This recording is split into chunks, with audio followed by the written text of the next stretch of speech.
Entrevista.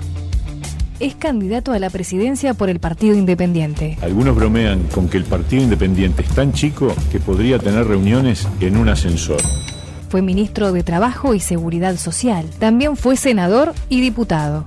Después de 3 años de deterioro de la jubilación mínima, lo que hay es una respuesta adecuada, en nuestra opinión, de defender a que ninguna persona en Uruguay cobre menos que el salario mínimo nacional. ¿Pero está de acuerdo en que incrementa el déficit? Si en este periodo. ¿Está de acuerdo? Si en este periodo. ¿Está de acuerdo en incrementar? Yo voy a decir voy a decir el componente. Porque... Sí, claro, es un gasto. Ah, bueno. Me voy contento y no uso el término satisfecho, porque decir satisfecho es como que está todo terminado, digamos, está pronto. Y en realidad siempre hay cosas para hacer, ¿no? Se graduó como abogado por la UDELAR y obtuvo un posgrado en Sociología para el Desarrollo por la Universidad del CLAE. Además, fue docente en varias universidades. Si yo tuviera que resumir en una frase lo que queremos como Partido Independiente para el próximo periodo de gobierno, es lograr que los uruguayos crean todos que el camino de salida pasa por la educación y el trabajo. Eliminar la pobreza infantil es posible. Nos proponemos reducirla a la mitad en los próximos 5 años y en 5 años más dejarla en 0. Hemos demostrado que sabemos cómo hacerlo, por eso queremos seguir de acá para arriba. Increíblemente, me fundamenta el déficit con la infancia cuando es parte de un gobierno que aumentó la mortalidad infantil y aumentó la pobreza infantil. No había plebiscito. Vamos a discutir. ¿Por qué sin plebiscito no tomaron medidas a los efectos de atender la cuestión de la infancia? Entrevista. En 970 Noticias, Pablo Mieres.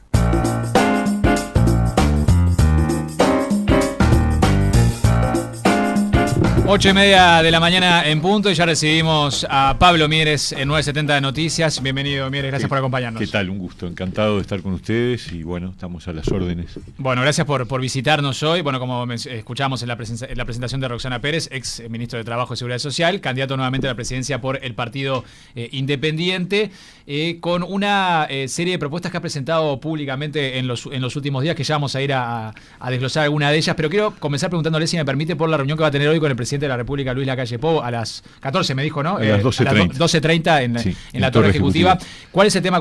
La reunión la pidió usted para plantear algo específico, ¿no? Sí, efectivamente, plantearle el tema de cómo avanzamos en la explicación a la ciudadanía de los contenidos de este plebiscito que impulsa el PIT-CNT, que yo creo que es realmente un grave problema si se fuera a aprobar, un problema gigantesco que afecta al sistema de seguridad social.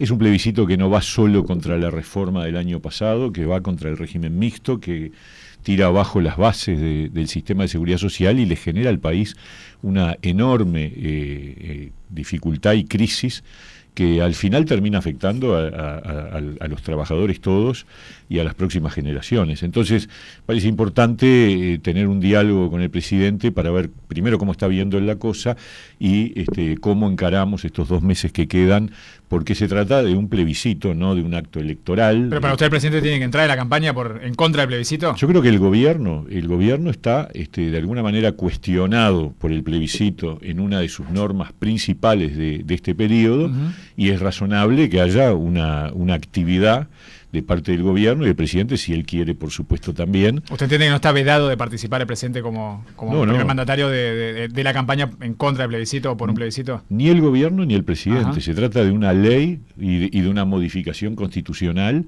que está totalmente separado de lo que es una elección. Lo que está vedado el presidente de la República es de participar de la campaña electoral. Claro. Entonces, no puede ir a actos partidarios, no se puede usar su imagen, creo yo, no se puede. en la publicidad. Ahora, que él defienda una ley que es parte de su gobierno es perfectamente legítimo.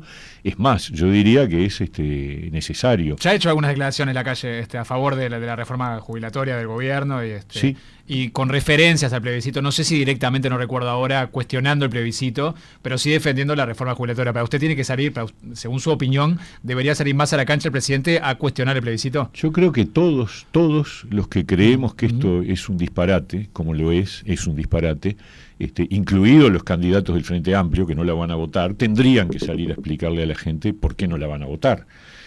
porque en definitiva le va la vida al futuro del país. O sea, gane quien gane, si el plebiscito se aprueba, vamos a tener un grave problema de sostenibilidad del sistema de seguridad social, pero de mantención de lo que es hoy la imagen del país en el mundo.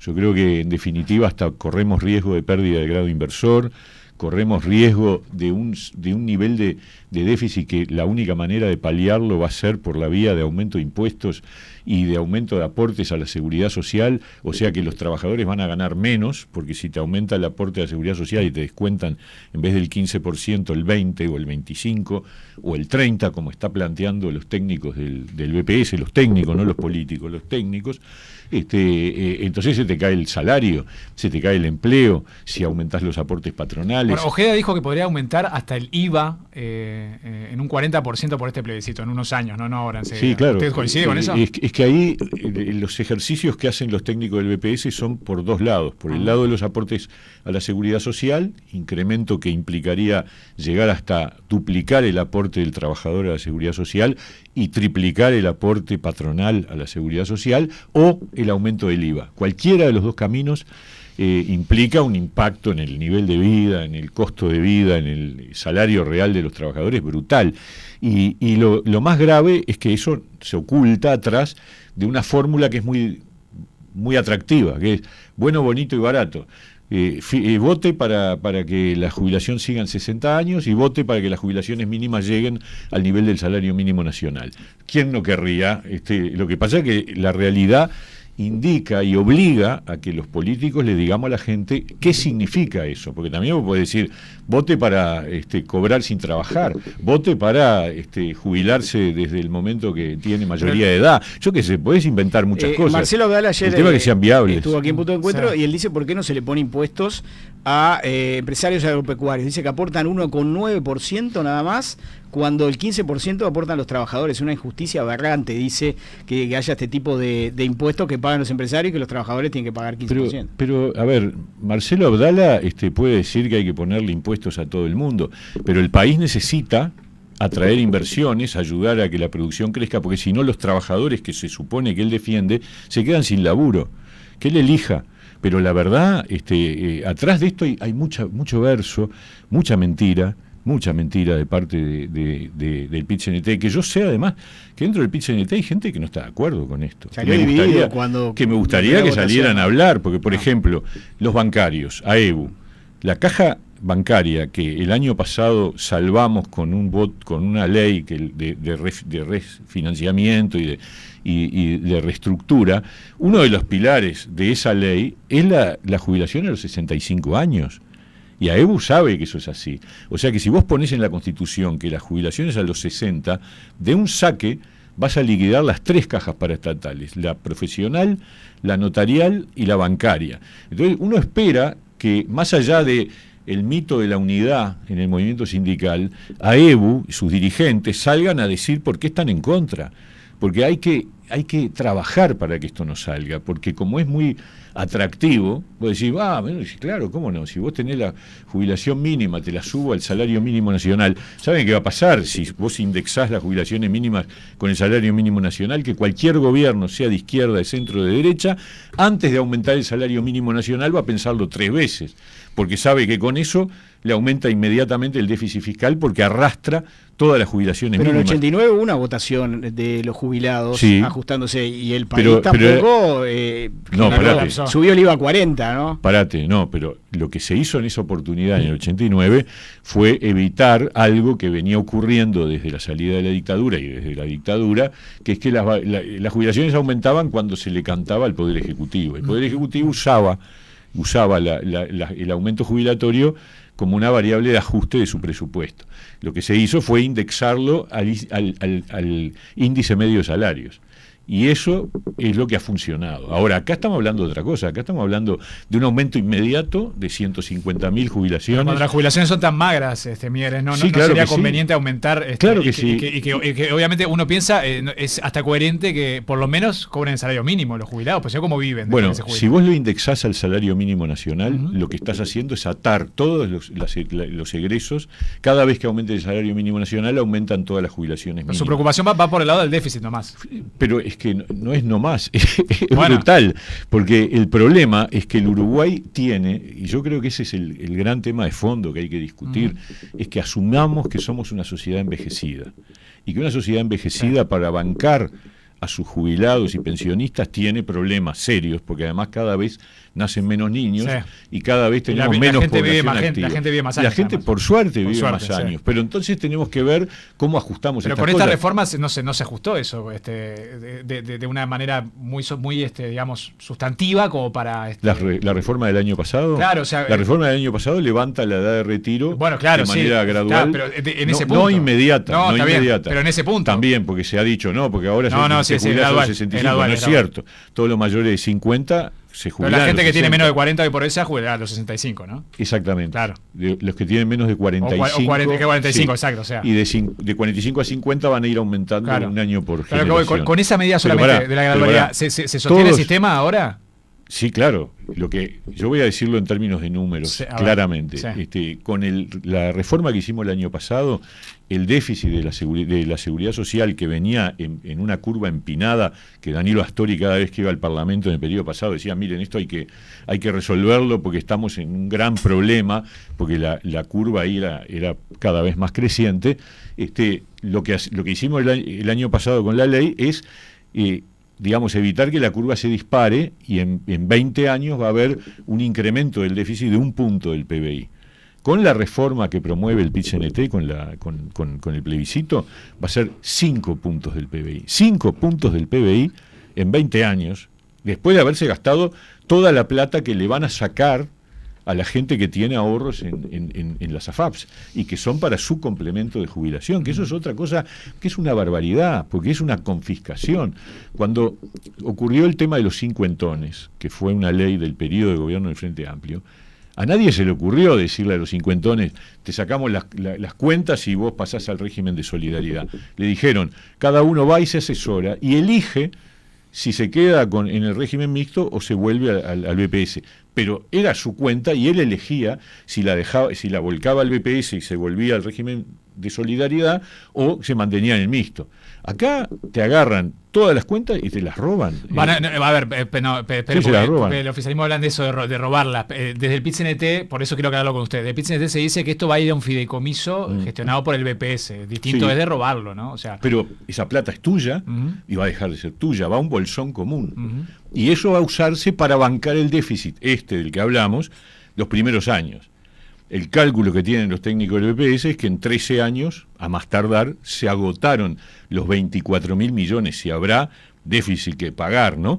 Y esos 24.000 millones se fuman y después empieza el aumento de los impuestos o de las tasas de aporte. El dinero que ganan las AFAP también no beneficiaría para bajar un poco ese déficit. Pero el dinero que ganan las AFAP es un costo de administración que es mínimo, que es chico, y en todo caso se puede negociar la reducción, pero otra cosa es eliminar las AFAPs, eliminar el sistema mixto. El sistema mixto se creó en el 96, porque ya teníamos graves problemas de sostenibilidad, y fue una solución que en el mundo está cada vez más presente, incluso los países que son como nosotros tienen edades de retiro de 65, 67, 68 y algunos están hablando ahora de 70, los que tienen las mismas características demográficas que nosotros. Nosotros creemos que podemos poner en la Constitución que la edad de retiro es 60. Es un disparate. No hay un país en el mundo que tenga la edad de retiro en la Constitución. Pero las AFAP tienen lucro también. O sea, más allá de esa ganancia. Pero sabes que la gran mayoría de los trabajadores están afiliados en una AFAP que es pública, que es del Estado. O sea, no inventemos cosas raras con el tema de las República FAP.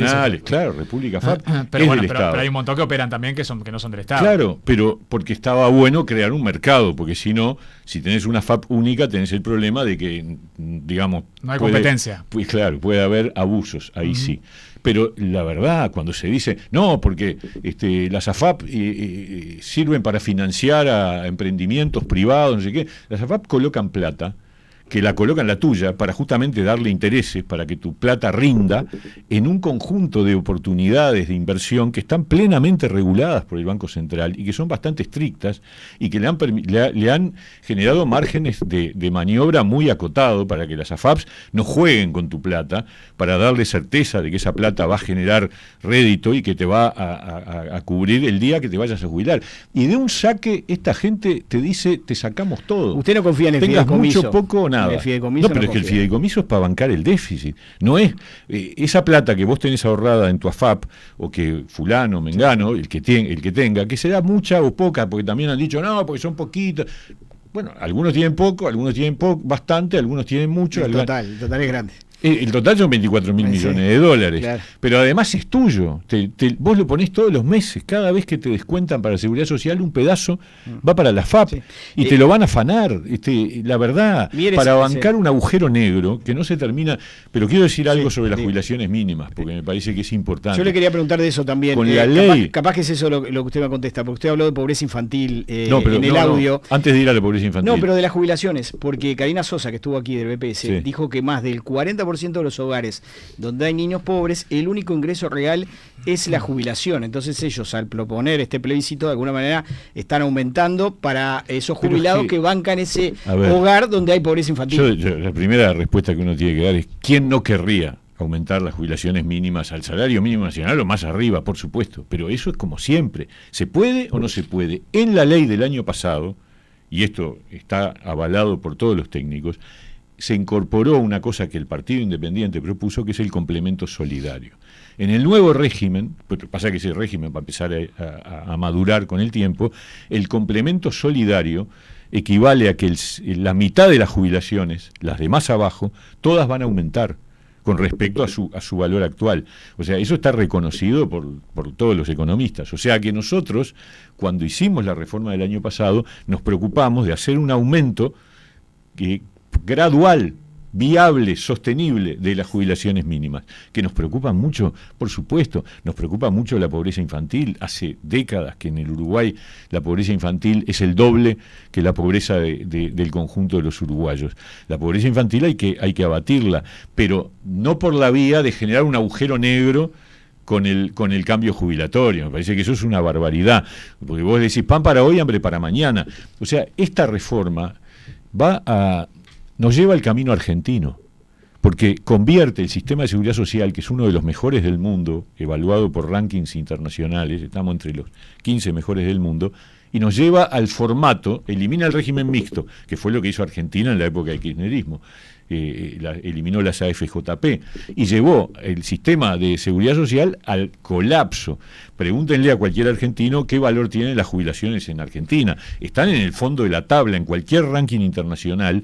La Argentina hoy, en materia de seguridad social, es una catástrofe. Hay una discusión hoy justamente entre un veto de Milei sobre una para las jubilaciones, para aumentar las jubilaciones. Justamente hoy es el tema de la movilidad jubilatoria. Bueno, es que las jubilaciones en Argentina se hicieron pomada por la eliminación del régimen mixto, cosa que es lo que el PIT-CNT hoy quiere hacer. Pero si no tuviera la eliminación de las AFAP, ¿usted estaría de acuerdo con otros aspectos que plantea la reforma? No, yo ¿cómo voy a estar de acuerdo con mantener en 60 años la edad jubilatoria y ponerla en la Constitución si yo sé que es insostenible un sistema que no mueva la edad de retiro? Y sin embargo, digo también, hay excepciones, porque cosa que no dicen los promotores del plebiscito, porque la ley del año pasado establece que los 60 años se mantiene para algunos sectores de actividad como la construcción y el sector rural.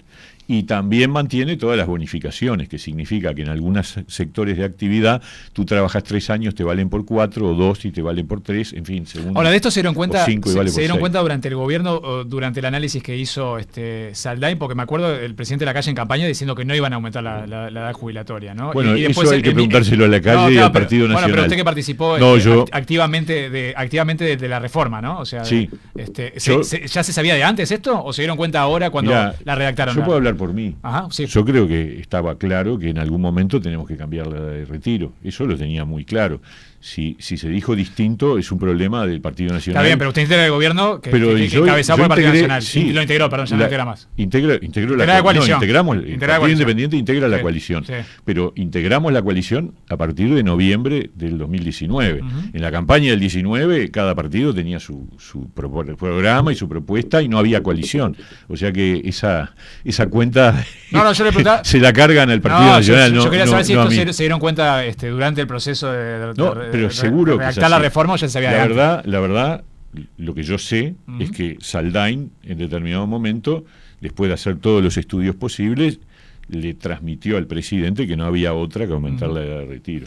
Y lo hicimos gradual, ¿no? Porque eso recién lo decíamos, ¿no? No es que ahora es 65, no, ahora no es 65, va a ser 65 la primera vez dentro de 15 años más o menos, porque mientras tanto se van a jubilar personas que tienen posibilidad de jubilarse a los 60, pero es interesante porque en el promedio, la edad efectiva de jubilación en Uruguay ya está en 63. La gente posterga la edad de retiro. ¿Por qué? Porque no le da para vivir con la jubilación. Porque le mejora, claro, porque sí, pero a ver, en el mundo entero, cuando vos te jubilás, bajás ingresos. Eso es así. En el mundo entero no hay nadie que se jubile con más. Está bien, pero pero depende de cuánto se bajen los ingresos, ¿no? Ese es el gran desafío. Por eso la preocupación por aumentar la jubilación mínima, ¿no? También te digo que cuando vos mirás los datos del INE y medís la pobreza de los mayores de 65 años en Uruguay es 2,5%. Hace años que es así. Y bueno, es porque hay otras coberturas que hacen que los ingresos de los más veteranos sean mejores que lo de los niños. Y ahí viene el otro tema, que es que tenemos que cambiar el tema de la pobreza infantil. Sí, está claro. Bien, tenemos otros temas, pues se nos va el tiempo. Si no, terminamos solo hablando es una discusión que da para largo. Sí, bueno. 27 de octubre se vota otra papeleta. Supongo que no la va a votar con los ojos cerrados si la vota, porque es amarilla y negra, y usted el amarillo y negro no le cae bien. No me gusta, pero bueno, hace minutos tuvimos a Ricardo González, dirigente del sindicato policial. Fueron a hablar con Abdala el viernes, le dijeron que no están de acuerdo con los allanamientos nocturnos, porque además quieren garantías administrativas, legales, equipamiento, o sea, quieren garantías sobre este tema, pero en principio no están de acuerdo. ¿Cuál es su posición? No, la posición mía es que es correcto avanzar en la eliminación de la prohibición. Nosotros hace años, en el 2016 hubo un diálogo sobre seguridad que convocó el presidente Vázquez, que fue propuesto por mí. Yo se lo planteé, él estuvo de acuerdo y tuvimos varias reuniones en Torre Ejecutiva y este tema ya estaba incorporado. Y la discusión era técnica, jurídica, si se podía modificar por ley o era necesario un plebiscito constitucional. Pero estábamos todos de acuerdo que había que hacerlo. El gobierno de Tabaré Vázquez, de Bonomi, la administración Bonomi estaba de acuerdo con esto. Y el fiscal de corte de aquella época, Jorge Díaz, estaba de acuerdo con Pero esto. querían hacer forma legal, no constitucional. No, es lo mismo, pero el tema es si el levantar la prohibición del allanamiento nocturno. La discusión era si se podía hacer por ley o teníamos que reformar la Constitución. Y lo que hubo consenso en esa discusión es que había que reformar la Constitución para modificarlo. Pero vamos a hablar bien claro, ¿no? Acá el tema es darle un poder no a la policía, al juez. Porque el que determina si tiene que haber un allanamiento es el juez. Ningún policía puede allanar nada salvo que quiera ser sancionado. O sea, la policía actúa por orden del juez y es el juez el que determina si hay que ingresar en determinado lugar y la orden la firma el juez. Entonces, la verdad, el tema tiene garantías de todo tipo. Y en realidad hay 4 países en el mundo, solamente 4 en todo el mundo, que prohíben el allanamiento nocturno de los hogares. Y todos sabemos que hay domicilios en donde al amparo de la noche y de la imposibilidad de la actuación policial y judicial, entonces se tranza, se delinque, se borran pruebas. Esas cosas, la verdad, yo no voy a decir con esto solucionamos la seguridad, no, es un instrumento más, es una medida más. Pero en el contexto en que estamos en Uruguay de hoy, donde la inseguridad sigue siendo el principal problema que tiene que los uruguayos reconocemos como tal, bueno, es un instrumento que no hay que perder, o mejor dicho, que hay que ganar para aumentar el poder de persecución del delito de parte de... Ahora, Jorge Díaz, que usted lo mencionaba, el ex fiscal de Corte. Sí, ahora está en contra. No, a ver, él no dijo que estaba en contra, dijo que es una herramienta más, pero que justamente no lo pueden vender como la gran solución de todo el problema. Claro. No, y aparte dijo otra cosa, me parece interesante ahora que piensa usted. Y dijo, no se crean que tampoco, o algo así, estoy recordando así, en un acto en el que estuvo, que van a mandar a hacer allanamientos nocturnos a Cerro Norte. Van a ir a casas en Malvin o en otros lugares donde el riesgo es menor, porque tampoco se van a exponer los propios policías. Claro, está bien. ¿Qué piensa usted de eso? Las condiciones de seguridad es un tema instrumental que hay que incorporarlo, y cuando se toma una decisión de allanamiento, el juez tiene que valorar todas las circunstancias, y eso y luego emite la orden, y es la policía la que la ejecuta. Pero la verdad, si en casi todos los países del mundo menos 4 el allanamiento nocturno no está prohibido, no puede ser que me digan que en las policías de todos los países del mundo tienen todas las condiciones para hacer el allanamiento nocturno en condiciones seguras que ahora se exigen para acá. La verdad, es medio raro, ¿no? ¿Y qué piensa usted de lo de, perdón que lo interrumpa, de lo de la emergencia en seguridad que propone Cabildo Abierto? Yo creo que es un tema de nominativo. En realidad lo importante... Pero estaba en el compromiso país que usted firmó también, ¿no? Sí, sí, es verdad. Pero ¿qué contenido tiene una emergencia? ¿Qué significa? No hay un estatuto que defina la emergencia en seguridad. Entonces lo importante es qué medidas se toman. Y las medidas que se tomen tienen que ser las mejores posibles. Nosotros tenemos nuestro planteo, estamos convencidos de que es muy importante que la policía vuelva a los barrios, que fue un tema que quedó diluido a partir de las decisiones del gobierno anterior, del gobierno de Frente Amplio, cuando el Bonomi decidió concentrar las fuerzas policiales en pocos lugares. Yo creo que es muy importante que la policía esté en los barrios y que esté al lado del vecino, no que incursione cuando hay un lío y después se va. Pero entonces usted discrepa con lo que ha hecho este ministerio, porque... Yo creo que este ministerio tiene pendiente seguir avanzando en esto. Sí, ha habido apertura de comisaría, sobre todo en el interior del país, también en el medio rural, que ha permitido, por ejemplo, bajar los niveles de abigeato, también bajaron los niveles de rapiña, de hurto. Yo creo que el gobierno va a dejar por primera vez las estadísticas delictivas a la baja en 3 principales delitos, pero tenemos un grave problema de violencia, de convivencia y sobre todo un tema con los homicidios, y la verdad, cuando uno ve las cosas que ocurren en este país a nivel de esa violencia, la verdad que impacta, porque dice, bueno, yo estoy conviviendo con algunas personas que hacen estas barbaridades, bueno, pero ahí hay que poner todo el esfuerzo. El allanamiento nocturno es una medida, no es la solución. La solución pasa por volver a los barrios, que la policía, el despliegue territorial policial para mí es muy importante. Hace años que lo decimos, lo decíamos en la campaña del 2019, tenemos que seguir fortaleciendo la policía para que tenga capacidad de armamentos, de inteligencia, de especialización para enfrentar un delito organizado que cada vez es más desafiante y más preocupante, más grave. Y por otro lado tenemos otro punto central que para mí es clave, porque si no es una canilla abierta que no se cierra nunca, que es la reforma del sistema penitenciario. Si no cambiamos el sistema penitenciario, si seguimos teniendo las tasas de reincidencia del 70%, es un disparate. Es decir, estamos en una situación donde no vamos a resolver el problema de inseguridad si las cárceles son fábricas de delincuentes. Entonces hay que sacarla del Ministerio del Interior, hay que construir un servicio descentralizado. Sobre esto también había acuerdo en el año 16 y no lo hizo el gobierno anterior, no lo hizo este tampoco. Y yo creo que ese es un error, ¿no? Hablando de la convivencia y de las personas que están en la cárcel y salen, estamos hablando de personas en situación de calle, que es el porcentaje muy importante que hay. Se acaba de comenzar a regir la ley de internación compulsiva. Usted dijo que hay que hacerlo con cuidado. Sí. ¿En base a qué dice el cuidado? ¿Qué es lo que hay que cuidar? Hay que cuidarse de no afectar los derechos de las personas.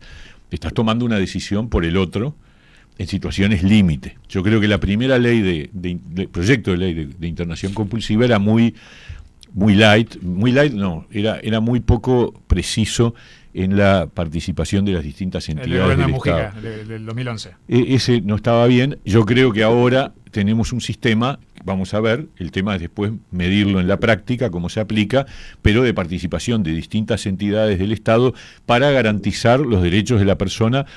Pero está claro que hay situaciones de calle que pueden ser de riesgo para la propia persona o para terceros, y que está bueno que haya algún instrumento de parte del Estado para actuar, ¿no? ¿Cambió de opinión con el tema del bono estudiantil después de leerlo mejor la propuesta? Porque usted al principio dijo que no camina, No sirve y no camina, dijo al principio, cuando salió la idea. Yo lo que dije es que si vos pensás que un muchacho va a tomar la decisión de quedarse en el sistema educativo por un eventual premio dentro de un año o dos, es que en realidad la mentalidad de un muchacho de 17, 16 años no está en relación con tener un premio postergado por un año o dos.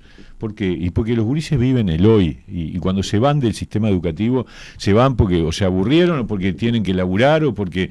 entonces, el tema es cómo lográs retenerlos en el sistema educativo. Y para nosotros, desde el Partido Independiente, la clave es que los centros educativos sean mucho más atractivos y permitan ofrecer relaciones sociales extracurriculares, que el muchacho sienta que en el lugar donde está, liceo o UTU, se siente con el grupo de amigos, donde hacen cosas, donde tienen otras actividades. El tema es que se lleva tiempo, mire, ayer Sí. Baroni lo teníamos acá y él decía, está todo bien con eso, pero tenemos un problema ahora, que hay que solucionar, que el 10% Yo estoy de solo acuerdo. egresan, y entonces la medida es decir, ahora, la plata, ahora, tenemos que solucionar ahora. Lo demás hay que seguir haciendo. Lo que pasa es que Igual es esto, dudoso que- esto es un premio para cuando terminen. Sí. Lo decía Baroni. Cuando termine quinto, hay que darle no le van a dinero. pagar mientras que van a estudiar. Cuando tampoco, termine ¿no? sexto, hay que darle Yo dinero. creo más en el sistema de becas. El sistema, ampliemos el sistema de becas, ampliémoslo significativamente.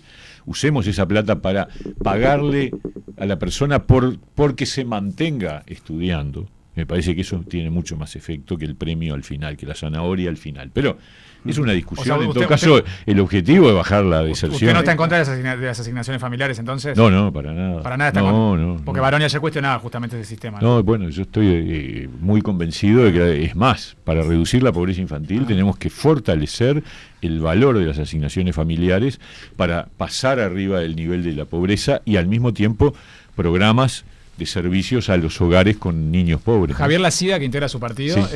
dijo que primero estaba en contra, pero después de estudiar la propuesta le parecía que no era una mala opción esta que plantea Delgado.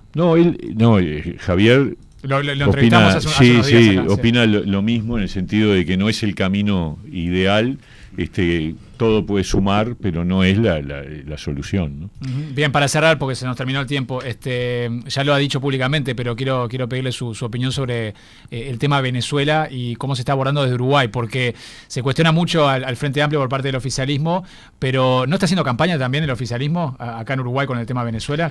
¿No lo está usando electoralmente el tema? A mí que me revisen, yo Ajá. vengo peleando por Venezuela y por la democracia de hace años, y siempre lo he dicho. Estuve en 2015 en Venezuela, conozco a todos los principales dirigentes, estuve en la casa del Mundo González en el 2015 en Caracas, cuando vino acá en una gira que estaba por la MUD, le armamos la agenda nosotros del Partido Independiente. O sea, yo siempre estuve embanderado con la lucha por la democracia para salir de este régimen corrupto y asesino que Maduro lleva adelante de hace más de 10 años.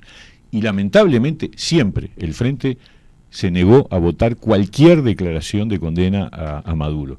Todavía hoy, bueno, las cosas que escuché hace 48 horas o 24 del candidato del Frente Amplio me causaron un rechazo muy profundo, porque se toma para la chacota un drama, que es el drama de la gente que está desapareciendo en Venezuela, que lo están persiguiendo, y él dice pavadas, la verdad, como por ejemplo cuando dice que opina sobre el discurso que eventualmente el presidente va a hacer en Naciones Unidas, tiembla Maduro.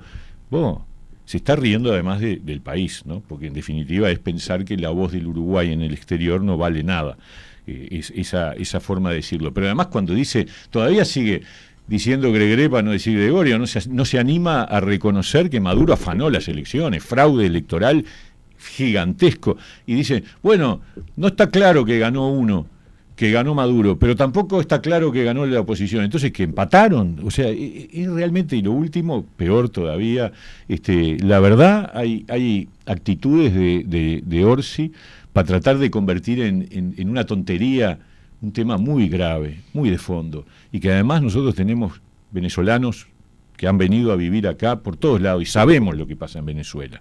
Entonces el Frente Amplio se hacen los tontos, habría que explicar, ellos tendrían que explicar por qué hace años que no se animan a condenar a Maduro y su régimen, qué cuentas tienen, qué asuntos tienen que los vinculan a Maduro y su dictadura. Pablo Mieres, líder y candidato del Partido Independiente a la presidencia, gracias por acompañarnos, un placer. Encantado, un gusto grande. Se nos terminó el tiempo, nos vamos, ya se viene Punto de Encuentro de la Mañana Universal. Chau Andrés. Hasta mañana. Hasta mañana.